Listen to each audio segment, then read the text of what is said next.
Thank you. Thank you. So now you see my face. That was my voice. I'm a young female entrepreneur. What do you think when you heard me say these 3 words? You may think, just another motivational TED talk. Or, I can see that you are young. Why do you have to emphasize that? Or, I can see that you are a woman. Why do you have to emphasize your gender? Because it is important. It is important for us to know ourselves, and it is important that we define ourselves. I'm Vriko Kwok. Like they said, less than 2 years ago, I was on this stage receiving my translation degree from Baptist universities. And ever since, I've been working on my business. So you see, as a Hong Konger myself, I love my city. But we must also admit to the fact that we are facing a critical time. You see, Hong Kong has the largest gap between the rich and the poor among all developed economies in the world. Our young people are facing a downward social mobility, which means that if you are born poor, like 1 in 5 Hong Kong people are, your chance of getting out of it is pretty low. At the same time, we have to consider that how Hong Kong's house price has skyrocketed 215% in the last 24 years, while the monthly salary for fresh graduate has significantly dropped at 20%. So you see, this is a problem. Our society constantly reinforce the belief that we are only successful if we own a property, measuring success and achievement with monetary measurement. Our young people are not having enough opportunities to climb up the social ladder. So what can we do? We've talked about government policy, job training, career planning in school, better pipeline in companies. But today, I want to talk to you about none of that, although they are also very important. Today, I want to talk to you on what we can do as an individual to help shape our society and redefine success in our mind. You see, I've been working on my business, and very often, people automatically assume that, hey, so you finished school, you work really hard on your dream, and boom, one day you made it, and you become what you are today. Yes and no. Yes, I did work really, really hard, but no, because not many people know how brutally I failed before I even sort of made it. So you see, I know that there are many students here today. So for me, after studying translation for almost 3 years, I learned one thing. It's quite simple. I learned one thing, which is I'm not going to be a translator. Congratulations to me. Thank you. So with a little bit of saving from doing part-time jobs, I decided I want to give my passion a try. I want to be a businesswoman. It sounds so sophisticated. And then, thank you. So I started my online store during the last year in university. I was importing clothes from Australia and sell them in Hong Kong. It lasted about 2 months, because apparently Hong Kong girls don't prefer to show as much as Australians. And let's recognize the fact that Taobao basically got everything. I mean, they even got a boyfriend up there. I need to get myself one. So, all jokes aside, I was simply not prepared.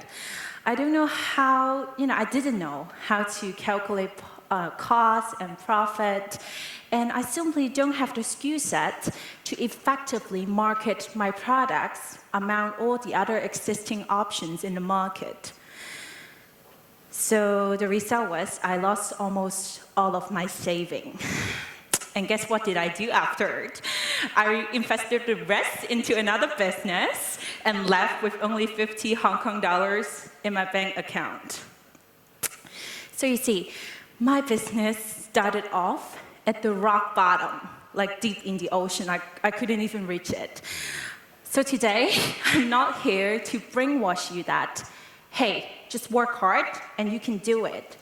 Nor am I going to tell you, because I've made it, so you can do it too. But here's what I truly believe. I believe that there's no one single formula to success, but there's a right mindset to get you there. And I broke it down into 3 main, messages. 1, forget the title. 2, pick your truth. And 3, which is pretty simple, press the button. I will go into that later.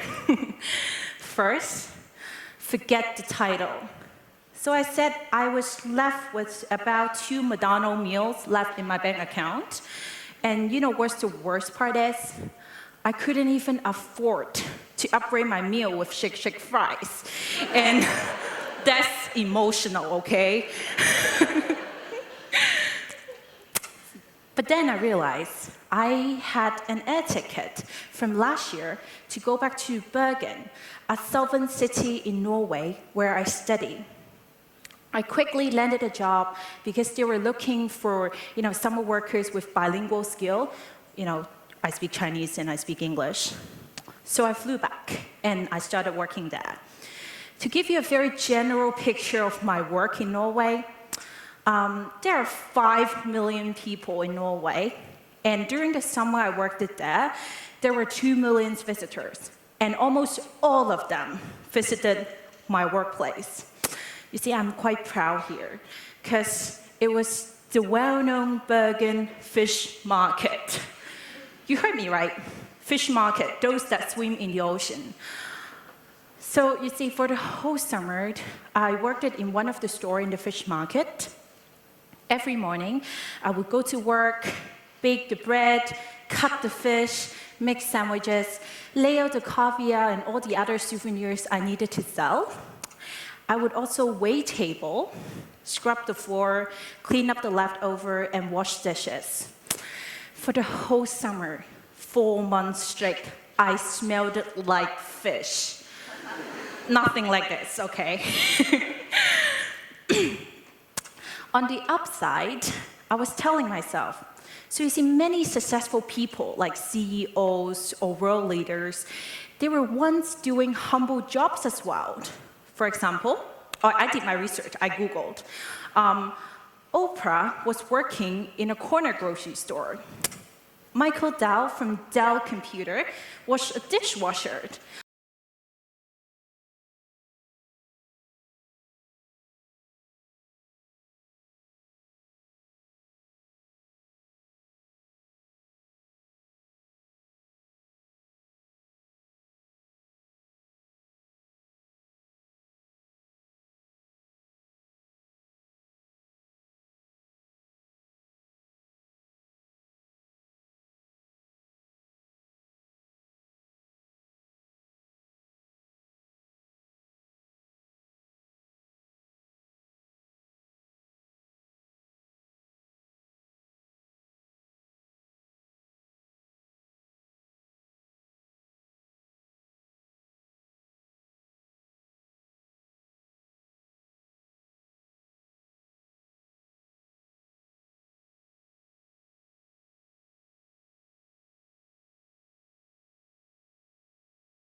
You see, before the summer, if someone told me that selling fish would get my handbags into 33 chain stores in Norway, I would have told that person, you need to calm down and stop taking drugs. But we got to believe that our world is the strangest place, and it has its own way to always surprise us. So, forget the title. Don't let what you do now restrain you, because it doesn't really say anything of who you are and who you will be, but it will help shape your life. You see, for me, my philosophy was simple. Just do whatever you have to do. Scrub the floor, wash the dishes, sell the fish. You never know how this could turn into, a stepping stone or a way out to your difficulties. Take whatever opportunities lies in front of you. Forget the title, make it count, because doing something is better than doing nothing. So number 2, pick your truth. Since we're in university today, let's get a little bit, scholastic. Back in university, I took the course called Culture and Translation, and I was introduced to the French philosopher Jacques Lacan. And one of his many notable psychoanalytical theory is called mirror stage, in which he proposed that the first self-constitution in a person's life is when he or she was a baby and looked into the mirror for the first time. And that moment is the first self-realization in a person's life. Unfortunately, it is also the beginning of a lifelong battle. In today's world, technology and science have teamed up to be the twin powers that try so hard to equalize every single individual and level out the differences, the diversity, and basically eliminating the distant or unconventional social and cultural convention. For example, as a woman, we are often fed with the unattainable and unreal, and at the same time, false beauty standard by the mass media. We are told that we're not thin enough, we're not beautiful enough, we're not tall enough. But the worst part is, we actually believe that. You see, according to CNN, 1 in 3 women would trade a year of their lifetime just to get their ideal body type. Our society constantly conforms us to one reality, one truth, and one standard. Back in school, I remembered that Hong Kong education system is known to be a spoon-feeding one. And today, I'm 24, out of school, and looking back, I only realized that our school system hasn't really advanced it too much. It looks more like a factory's production line trying to manufacture students with one standard and one mold.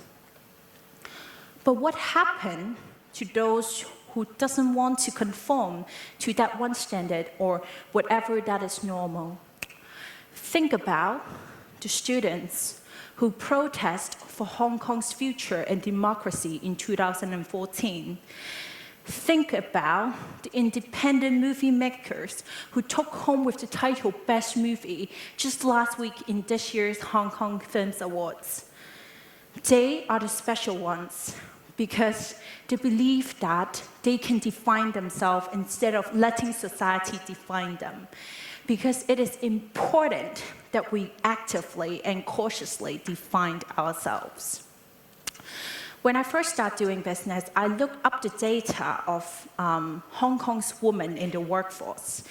And like what the late Nobel Prize laureate Wangari Maathai once said, the higher you go, the fewer women there are.